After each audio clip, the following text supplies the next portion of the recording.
The Langley Adams Library is proud to have the Salem Witch Museum here this evening on the most busiest month of the year for them. And tonight they're going to share some facts and fiction of the Salem witch trials. This is Jay Menace, also known as my husband, for those of you who didn't know. And this is Stacy Tilney. She's the communication director of the Salem Witch Museum. So let's give them a nice big welcome. Actually, you can start off actually asking one question. What's that? All right, see if anybody can answer this. How many witches were hanged in 1692? 0.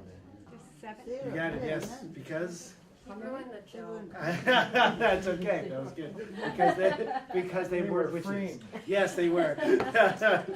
You'd be surprised how a lot of people don't get that. Don't get it. But yeah. That's true, yeah. Well, I think people even still today really think that these were folks who were trying to fight for their religious freedom. I think that's really a common conception about what happened in the witch trials, that these people were practicing a New Age religion by Puritan standards, and that it was that got them in trouble, but nothing could be further from the truth, in fact. The majority of the people who were hanged during this time were Christians.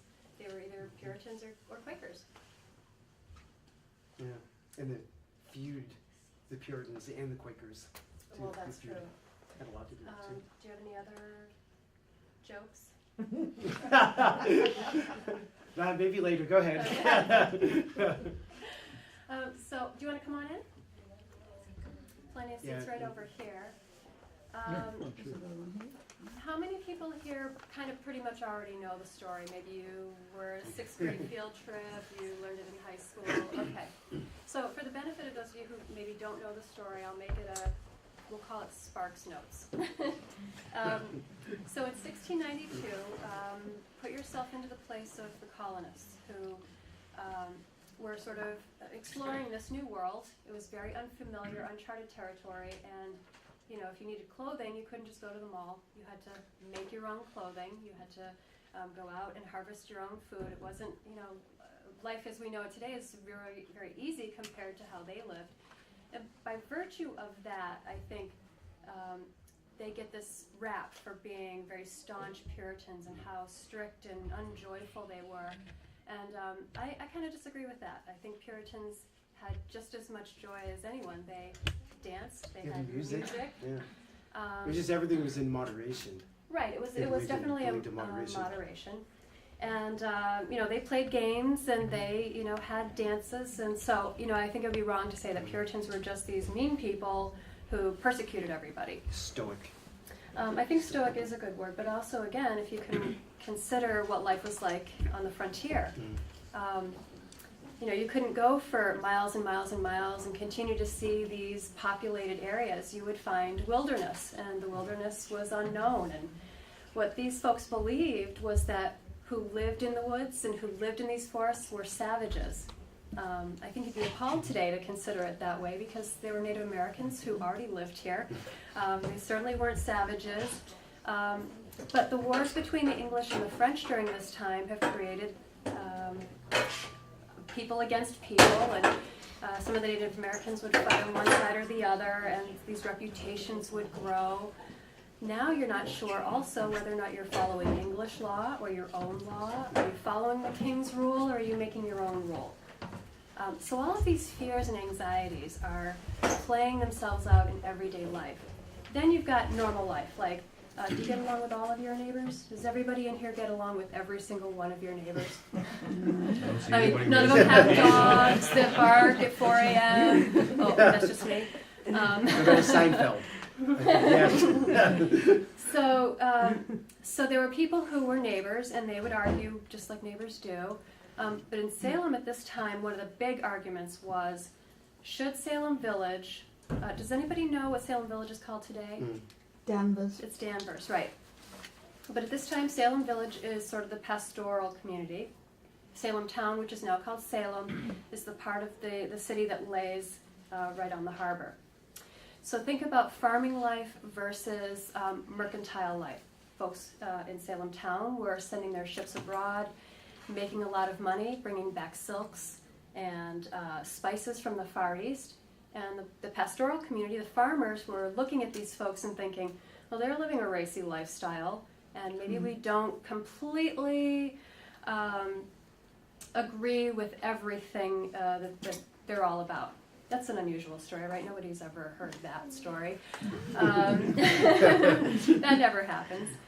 So they decide that in addition to the fact that they don't agree culturally with this group of people, one against the other, that the one meeting house that they have to celebrate their religion is located in Salem town. And if you were living in the north part of Salem Village, taking your horse and carriage to church every day and spending all day at church, because this is the lifestyle that they had on Sundays, was, hours and hours of spending time in the meeting house, that this was a hardship for people, especially during the winter months. I mean, it's hard enough for me to drive from Salem to Lowell, and I have a car. So they say to themselves, well, I think we would like to have our own meeting house. And for several years, a few ministers come in and they try to create this meeting house in Salem Village. And no one really succeeds. There are 3 or 4 ministers who come and go, each of whom have had their own issues, not getting paid, this kind of thing. When Reverend Paris comes along, and Reverend Paris is he's a guy who has his own sort of backstory. He is the second son of a wealthy man, and we all know that what is that expression? Second place is the first loser kind of thing. Mm-hmm. So the older son gets bequeathed all of the wealth and all of the land, all the good stuff. And Reverend Paris gets this little sugar plantation in Barbados. And this is their thinking, not mine. So that doesn't totally work out. So he comes from Barbados to be a merchant in Boston, isn't very successful at that. He comes to Salem Village to be their parish minister. And there's factionalism going on. Some people like him, some people don't. And if you look at the people who were accused of being witches, it was the people who were against Reverend Paris. Mm-hmm. If you look at the people who were accusing, it's the people who were for Reverend Paris. It's uncanny. Yeah, and even, also the Putnams too, because some of them became a political ally of Paris too. And they were feuding with the Nurse family. And you see how even the Nurse, whoever opposed too, who they're feuding with, actually get accused too. Well, and that's what I think is really interesting, that I think we have this supposition, again, going back to what a lot of people think, that these were folks who were trying to live out a religious freedom. But it really wasn't that. It was feuding between neighbors. It's actually more close to our own hearts than we really realize. It's something we all kind of do every day. But do you know what was the basis of feuding? Was it just that they didn't like the minister? It was a variety of things. Yeah, Basically, the thinking at that time was either you were with the minister or you were against the minister. Nothing in between. Well, and also too, when the charter from 1629, when that actually was revoked, it started a lot of social tensions. You have Governor Andros, who basically was saying, all the land titles, they basically don't exist. Right. They were in question. Wow. So ended up there were confusion about property lines and grazing rights. So it ended up there were families that were blaming other families for stealing their property. So by the time it was reinstated, actually I think it was revoked in 1684, but in 1689 it was reinstated. It allowed actually for Plymouth County and Maine to be part of the new charter and other Protestant groups. So that was actually a threat to the Puritan leadership at the point too, because of that. So even that going on. But it's like when it was reinstated, it's like you already had this infighting already going on, these families that were feuding because of that. Because you didn't know if the land you just spent lots of money because there was that confusion working for was yours anymore. Yeah. And then, of course, as I mentioned before, there are all these other tensions going on. And that, for me, is really where it's interesting. It's all the stuff that leads up to the trials. But Arthur Miller starts the story. Has anyone read or seen the play? Probably everybody in here. The Crucible, right? So in Arthur Miller's play, he starts off by talking about the scene, or he does the scene where there are all these young girls having a crazy party over a bonfire, and there's all sorts of things I can't say because it's rated R. And the Tituba is there. She's the Paris house servant. That she's there, and she's a woman of color, and so you kind of imagine that she's bringing some Caribbean witch voodoo and types too. right. You kind of get this impression that maybe she's partly to blame because she's bringing these spooky ideas to the children. There's no proof that any of that happened. And in fact, I'm sure that scene never happened. But Arthur Miller never meant to, write a true account. He wasn't a historian, he was a playwright. And he meant to kind of give it the analogy of what he was going through in the McCarthy era. So his was an analogy, and he creates this love story between Abigail Williams and John Putnam. And have any of you seen the one with Daniel Day-Lewis, the movie? It's a really good one. If you get a chance to see it, I recommend it. So there's this love affair between Abigail Williams and John Proctor, and guess what? There was no such thing. Does anyone know why? I know that. Oh, sorry. Well, Abigail Williams in 1692 was 11 years old, and John Proctor was 60 years old. So they probably didn't even know each other. I mean, if they knew each other, it was probably, as neighbors know one another in that regard. But I think Arthur Miller felt like that would play better, that we could relate to that romance better and understand where the fears and the anger came in. But it's more subtle than that, and I think that's what's fascinating because, I embody that fear. I embody that inclination to blame somebody that I don't really like for the troubles that are going on in my life. And in a synopsis, that's kind of what's going on here. It's people who are experiencing these fears, not sure is the land theirs or not theirs, and what's going to happen tomorrow, and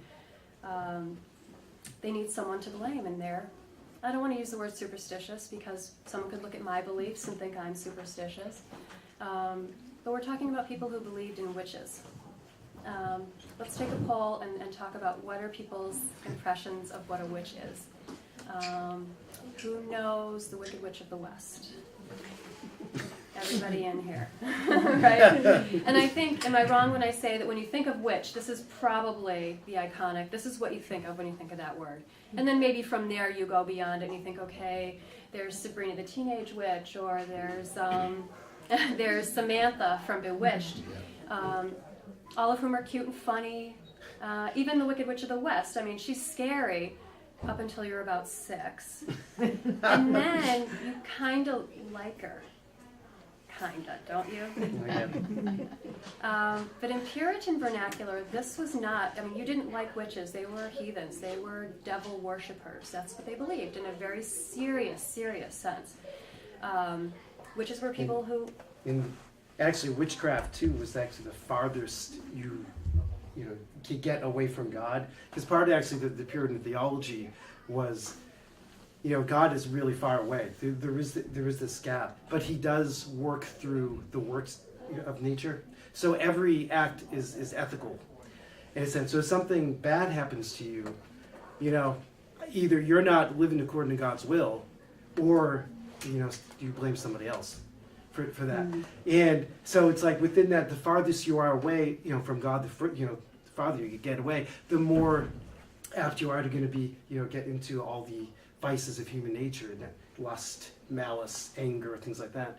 And witchcraft, they said, that's the realm of the devil right there. That's Satan. And the farthest you are away, the more you're going to be tempted by the devil. And that would be witchcraft too. And that's kind of like where they were at that point. And, with the Native Americans there who were believed to be heathens, and in constant threat from attacks, the devil did exist for them in the wilderness. So it's a really different world, I think, than we live in today, where we kind of, we know that witches are, we kind of differentiate between the types of witches. We know, the fairy tale version, and we know, and we know the modern practitioners of nature-based religions who practice Wicca, for example, who are people who, I could be a Wiccan for all you know. It's not like I'm going to dress in a pointy hat or, carry my broom around all the time. Those are just symbols that go along with it. But I liked what Jay was saying about these vices and how they sort of exemplified for people how you could identify witches. So let's talk about some ways that would guarantee to a Puritan mindset that you were a witch. What do you think? What would be one thing that you would either They had show or body? a black cat as a familiar. Okay, that's a good one. Yeah, yeah. So they would either think that a black cat or an animal would follow you around because it was a friend, or that you could change yourself in and out. You could become this animal. So even dementia. Dementia. Someone who is older and angry a lot could be viewed as being, Satan right there. Like Well, influence. being curmudgeonly or Yeah, cursing, yeah. or women who were loud, women who were argumentative. Isolated, or I think some of them too were sort of herbalists, and they Midwives. knew things about nature that other people didn't know. Right. So That- they have a certain kind of power, Yeah. and did not fall into sort of your gender role. Yeah. So if you weren't sort of prim and following the rules, if you were somebody who owned your own property, which at this time, you're not supposed to be a woman and own your own property.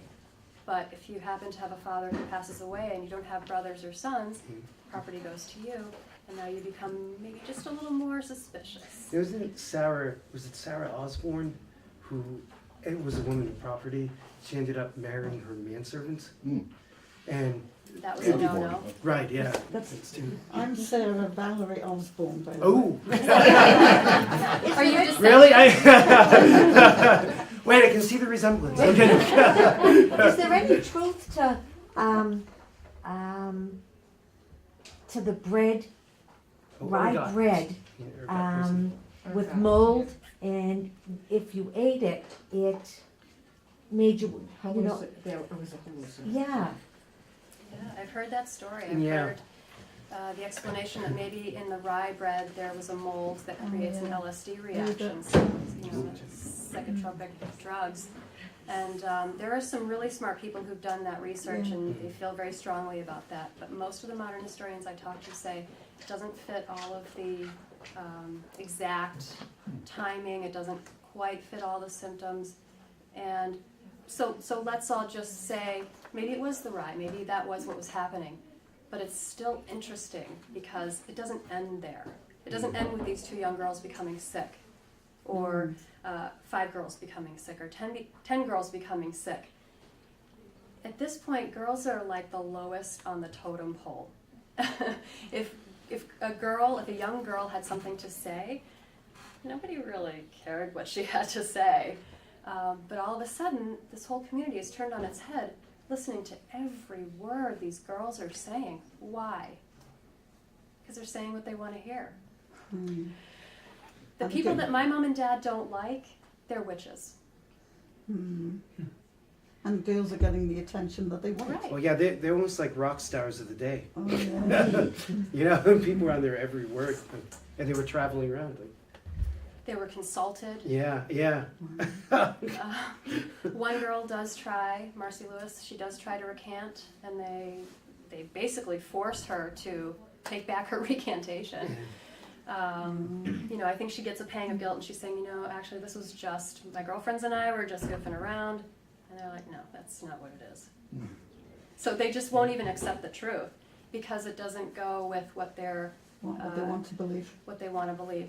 And I want to just kind of be clear, I don't think it's a conscious thing. I don't think people are sitting around sort of having these meetings and saying, hey, why don't we go knock on Rebecca Nurse's door, because if we bring her down, then I don't think it was conscious like that. I think it was like, oh my God, I'm sitting on an airplane, and the gentleman next to me is dark-skinned, and he's got a beard.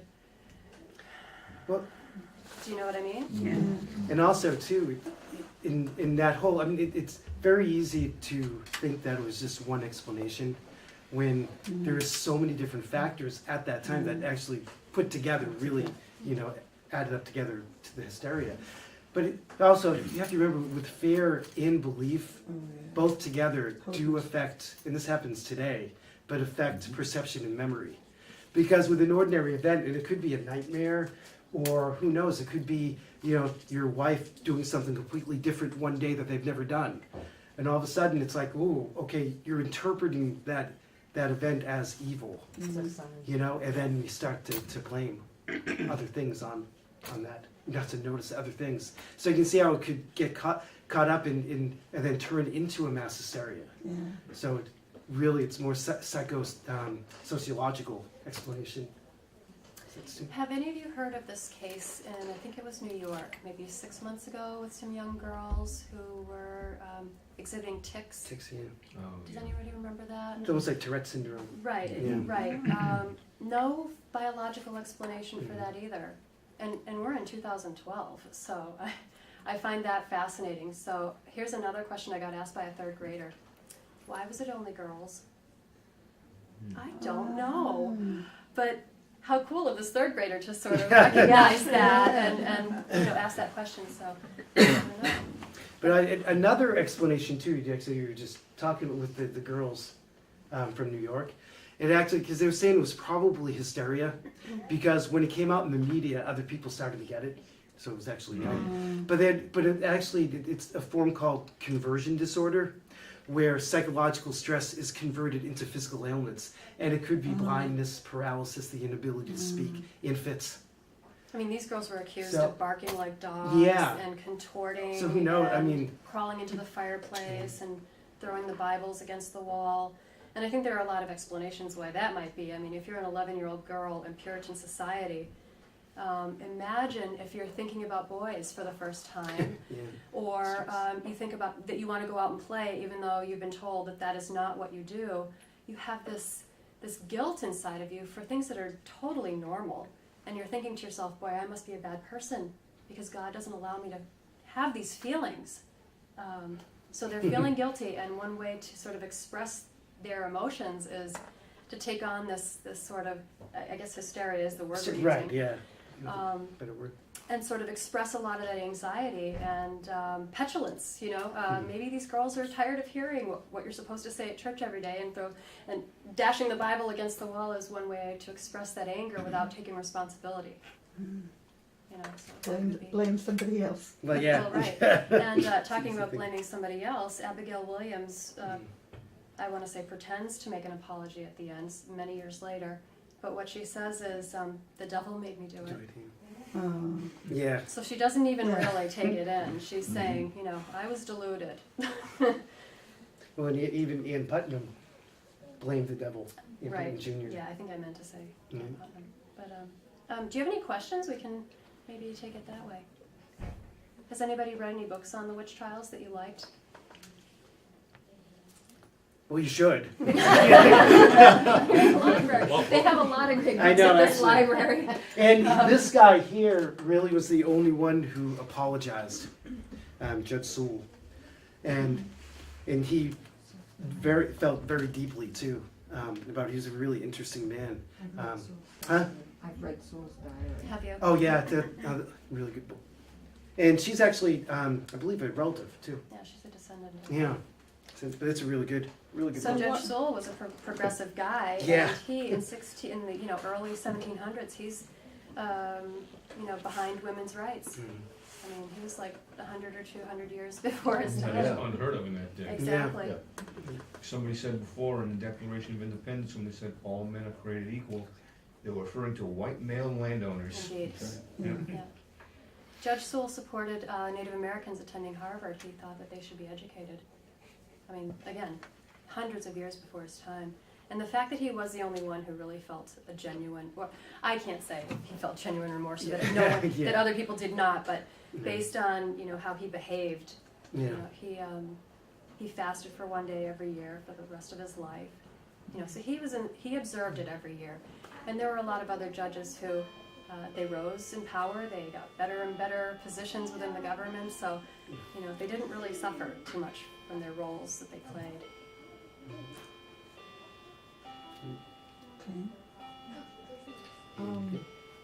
There was a movie,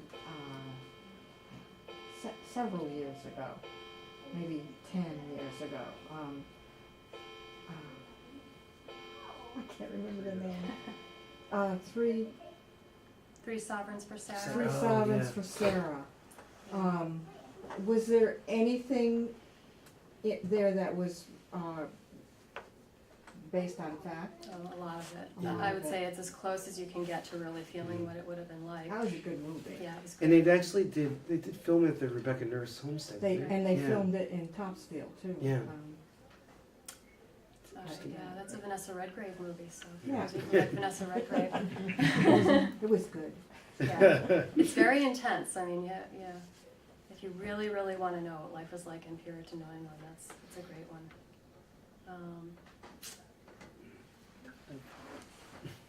Any other questions? What were the trials like? So what they would be is a panel of judges.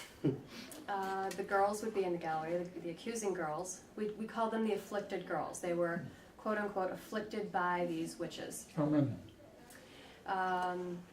Various times there'd be 5 or 10 girls sitting in the gallery, and the accused witch would be put on the stand and ask questions like this. Are you a witch? No, I'm not a witch. Well, what is a witch? I don't know what a witch is. I know nothing of witches.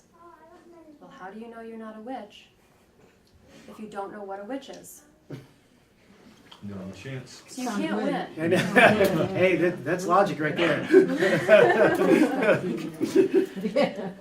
Rebecca Nurse, she's one of the heroes of the story. I think they're all heroes of the story, really, but Rebecca Nurse is special because a lot of the people who were accused at first, the ladies who were accused during the beginning, were women you would kind of expect to be accused. They were, poor women who were begging, sort of like the kind of person that you would expect to be accused, but Rebecca Nurse wasn't any of that. She was, I wouldn't say wealthy, but she was well off. She was fortunate. She had a lot of children, and by Puritan standards, that was wealth. If you had a lot of children.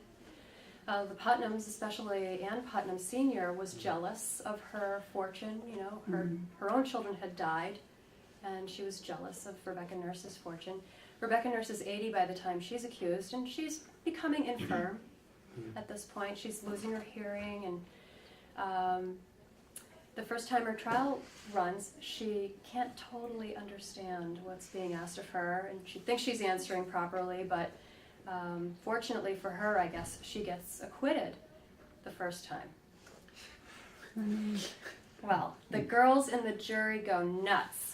What do you mean she's innocent? And they start to contort, and they start to flail, and the judges go back and redeliberate, and guess what happens the second time? So much for a fair trial. Right. Does anybody know what that situation is called today that we don't allow? Double It's jeopardy. double jeopardy. So poor Rebecca Nurse was about, 100 years before double jeopardy. And obviously she was innocent to begin with, so what else? What else were we talking about? What about some of the other ones? There were no others, no. The only one? I enjoyed reading about Bridget Bishop's trial. Does anybody know who she is? She was the tavern owner. She had a long-standing reputation for being argumentative. She fought with her husband in public. Right? In those days, oh my God. It was rumored that she stole some things, like balls of metal, to resell, I imagine. And also, there were a couple of other Bridget Bishops around. So we're not even sure they killed the right one. So, I mean, on so many levels, it's a tragic and interesting story because, it's like every life that we're talking about, all 19 people who were hanged and were men who suppressed to death, they're all lies that, I think you might wonder, why does the Salem witch trial story endure? I mean, hundreds of thousands of people were killed in Europe for being witches, right? I mean, think of Joan of Arc. I don't think she was technically accused of being a witch, but sorcery for sure was among her many accusations. So why are we still talking about 20 people? I think it's because, it definitely relates to our colonial history, and we can look into these lives and see that they had, husbands and children, and also, by the way, I keep using this feminine term, but guess what? 5 of the people that executed were men. And you don't usually think of men as being witches, right? But by Puritan standards, men who were associated with women who were considered witches were more liable of being accused. So if your wife was accused of being a witch, if your mother was... Guilt by association. Indeed. So They was felt it- that witchcraft ran in families. So it wasn't the fact that they stood with their spouse, it's the, Well, that might have been part of it, but Yeah. it was kind of like, they're standing by their spouse because they have Because this, they're- they're a yeah. coven, yeah. What else was I gonna say about that? Hmm? Any more questions? So there were only 20 that were killed? 20 that were made- executed. What made 20 stop? Yeah, how did it stop? Well, surprisingly, it didn't last a long, long time. It only lasted a total of about 9 months. The executions start in May or June, and they What year? last until September of 1692. So it's a relatively short period of time. If it had gone on longer, they would have gotten more people. But somewhere in the summertime, some of the ministers around start to ask questions about the use of spectral evidence. It's like Increase Mather. Right. He was questioning it too. So Or- Increase Mather, Cotton's Mather's father. Father. Mather's Yeah. father. Increase Mather is Yeah. a highly known and respected minister in the Commonwealth at this point. And he's portrayed in a dual sense. He's portrayed sometimes as a hero and sometimes as a villain. He believed in witchcraft. He believed that witches should be executed. But they did not accept spectral evidence in the court system at this time. The general court did not accept the idea that if you saw my spirit flying around, that was evidence that I was a witch. But the Court of Oyer and Terminer that was put together for this specific to deal with the witch trials, an ad hoc court, decides to allow spectral evidence because that's the only evidence they've got. So even by they're sort of breaking their own rules. They're saying, we don't usually allow spectral evidence because it's not, it's not good evidence. But we're going But in this to. case, So if you had a fight with your neighbor, they could accuse, I saw you You come know? into the Yeah. night Yeah. and sit on my chest. I mean, that's what these women were accused of. Coming in the night, sitting on men's chests. Does this sound like anything to you guys? Actually, Again, sounds rated, like, rated PG is what we're keeping this. But Well, you know what I'm actually, getting it at. sounds like sleep paralysis. Because a lot of those cases where people have that, they do feel like they're being pressed. And, the idea of like the succubus, which is Oh, very yeah. similar to, that evil woman spirit, like a demon, who comes in. And also there's the incubus too, where you have females getting, women getting sleep paralysis. But, this is way back. Now, when people get sleep paralysis, We call it basically sleep what paralysis. well, yeah, but you know what they experience instead of the succubus coming into, the incubus, whatever? Alien abductions. So you see how the society the society has changed because of technology and, and that actually adds into a lot of the folklore. So the stories change. Yeah. Oh yeah, they do. They stay the same, but Isn't that interesting? So in total, How many 19 people total were on trial? So there were, I don't know exactly how many made it through trial, but 150 people were accused altogether. Not just in Salem, but Ipswich, Topsfield, Salisbury. We go to Wells, Maine to get Reverend George Burroughs, who had been a minister before Reverend Paris had come along. And And did he? I'm gonna get this right. Did he disagree with the meeting house? The change of the meeting house? well, I think that his beliefs were more loosey-goosey than they would have liked. Okay. I think he was just more allowing than they kind of wanted somebody who's a little more strict. And Okay. they thought he was a loose person. And so he goes to Wells, Maine to live his life. And they decide that he must be the leader of the witches. So they go to Maine and get him, bring him down. And he's on the scaffold, ready to be hanged. And one of the ways you could prove your innocence was to say the Lord's Prayer. perfectly. So the belief was if you couldn't do that, the devil was keeping you from saying the Lord's Prayer. But if you could say it, then obviously, you're given permission by God. So of course, he's a minister. He says the prayer perfectly. You're never going to guess what they say. Oh, well, sometimes the devil can show up in the form of an angel. Can't win again. And he hangs. Right, he hangs. He hangs. He hangs.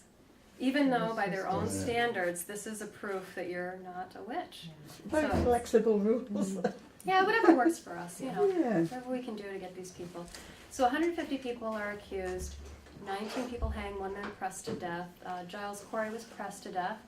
That's after he accused his own wife of being a witch for, among other things, reading something other than the Bible. I mean, you can definitely tell. This is the definite proof that witches are women who read something Other inside the than the Bible. Bible. So he believes that she's a witch and testifies against her, and then she hangs the day or two before he starts to be pressed. And the reason he's pressed is because at this point, if you're jailed, you have to pay your room and board. You have to pay for your chains. You have to pay for the bread. And he's worried that if he is found guilty of being a witch, then they'll sell off his movable property to pay for his debts. So rather than acknowledge the court at all, he remains mute. They lay him down. They put a board over the top of him, and they put successively heavier and heavier rocks on his chest. That takes him 3 days to die, and he never says anything except for the rumor says that he says more weight. He's just like, get it over with. Now, what happened to the property of the people who were killed and whatever? I thought there was that sort of as a factor or anything. That's what. Yeah. It's a very small nuance. It's like you generally would sell your movable property first. If you didn't have enough then to pay for your debts, then you might sell your land. But it wasn't like a given that if you were accused of being a witchcraft, you relinquished your ownership. Oh, okay. You kept ownership, your family kept the ownership. But some may have been forced to sell their property to pay for the debt. So it was an outcome. Right. Not It really the wasn't. main reason. So I think this is why one of the beliefs that people have that it was a land grab. Yeah.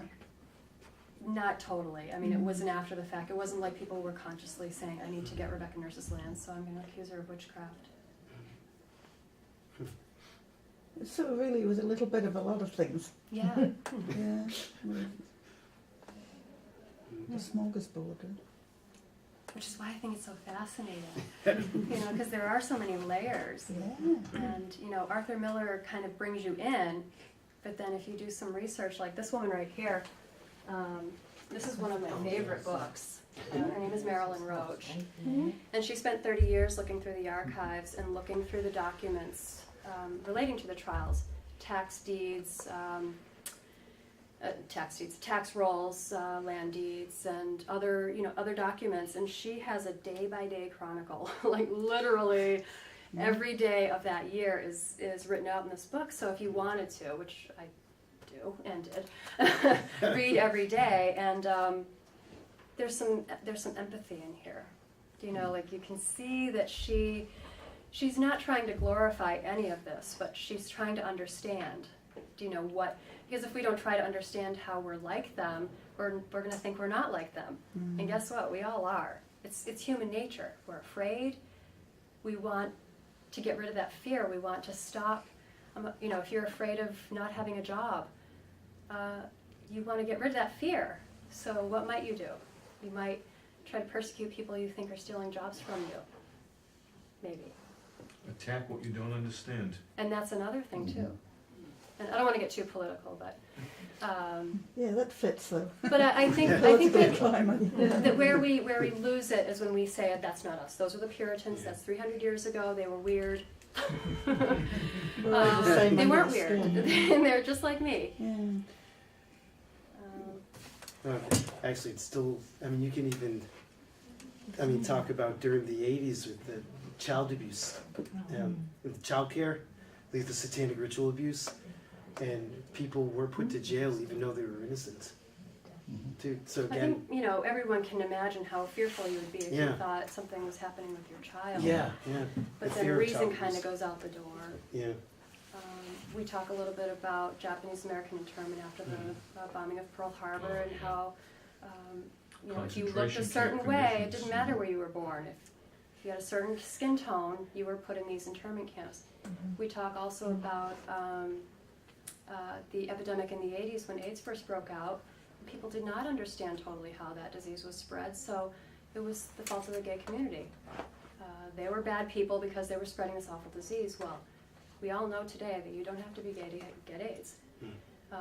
But that's my whole thought, is that if we can at least acknowledge that we have those tendencies, we can maybe, you know, maybe try to think a little more calmly and rationally, so that when you're sitting on an airplane, you're thinking, I don't know, this guy's probably fine, you know. No, I'm too worried about it going down. Like anyway, Yeah. had nothing to do with anything else. You said that some of the women who were executed as witches, some of the husbands were also. Were some not? And what about the children? No children were executed, although there were some who were accused. There were some young people who were Yeah. accused. And the one that comes to my mind that's most sort of prevalent is Dorcas Good. She was 4, and she was accused, went to prison with her mother, and a baby who died in prison. Sarah Good was pregnant, and the baby perished in prison.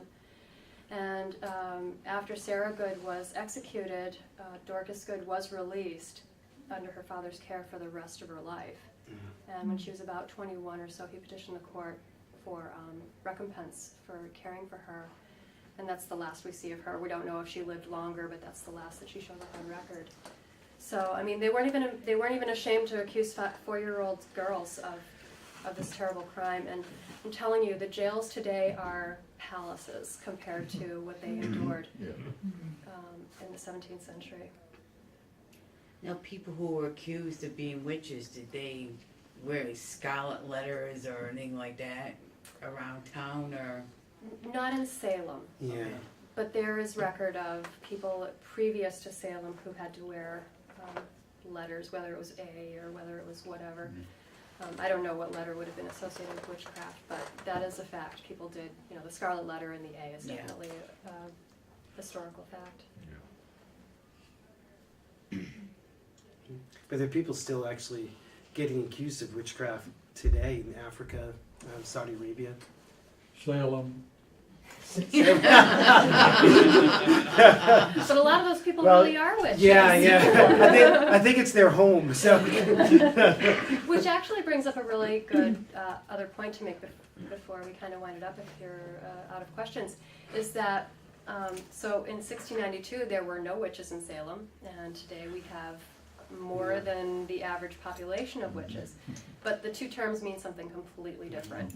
The Puritan interpretation of what a witch was primarily someone who consorted with the devil, who signed his book and exchanged her soul for these powers. Modern witchcraft, of which Wicca is one sort of piece, is a nature-based religion. They do believe that they do spells. My understanding, I'm not a Wiccan, but my understanding of their practice is that they're praying. So that's what their idea of spell casting is prayer. Those are to the devil? It is not. They don't even No, acknowledge they the devil. don't believe in the devil because it's more neo-pagan, which means that they borrowed from mostly like European pagan cultures. So it could be anything from Celtic, Norse, even Roman, Greek, even Egyptian too. I mean, Well, so, yeah. Some Wiccans say they'll pray to whatever pantheon. so there are like there's one neo-pagan witch, but they're more goddess. They just worship the goddess. But Wiccans tend to take like gods from a lot of different pagan cultures and made one figure out of them to represent them all. The horn god, which is really the kind of like the male fertility side, that wild side nature of the hunt. So they basically just made one figure out of them. And same thing with the goddess too, because a lot of like pagans were polytheists. They believed in many gods and goddesses, but the Wiccans actually believe a god and a goddess. How many different kinds of witches are there? What's that? How many different types beside Wiccans? Well, I Don't really know. If you mean real modern day witches, Yeah. I couldn't answer Yeah, that question. I yeah. think there are probably a lot of different sort of offshoots. Because also it's very, like, sometimes it's very individualized, where someone, they'll have their own beliefs in practice, without, without groups. Is voodoo considered a type of witchcraft? It does not come into our studies. What is it? So voodoo. Oh, voodoo. So I think it might be something a little bit different. It might be in the same realm, but Mhm. I don't know much about it. It doesn't It's a fall into religion. the local nature-based traditions that I've been looking at. But Now- Were they hung by a tree or by? I'm not sure. Not Is it a sure. tree or was it scaffolding? We're not Yeah. totally sure. Yeah. In fact, we're not even completely sure where. Yeah. We have an idea. I was You gonna know, say, is there a If you plaque read or the documents, something? it They're so says, we big. were right on Yeah. Boston Road, and we went up a hill, and there was a divot, and Yeah. so if you kind of do that, you go, okay, it's probably right around there. What did they do with the bodies after they hung them? That's a great question. They were excommunicated from the church, so they were not allowed proper burial. So after the hangings, the bodies would be cast aside, and family traditions would say that the families would come in the night and remove the bodies, bring them back to their own homesteads and bury them there. But no one's really come up with any bodies, so Hmm. That's It's a guess. speculation. But it sounds reasonable.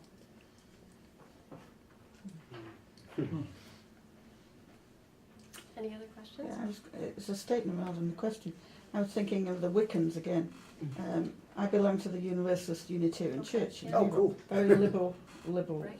church, and we have a group of Wiccans who meet in our church. Right. They're also members of our church. Definitely nature-based Oh, yeah. and environmentally, very much Conscious. environmentally concerned. None of this voodoo stuff. Right.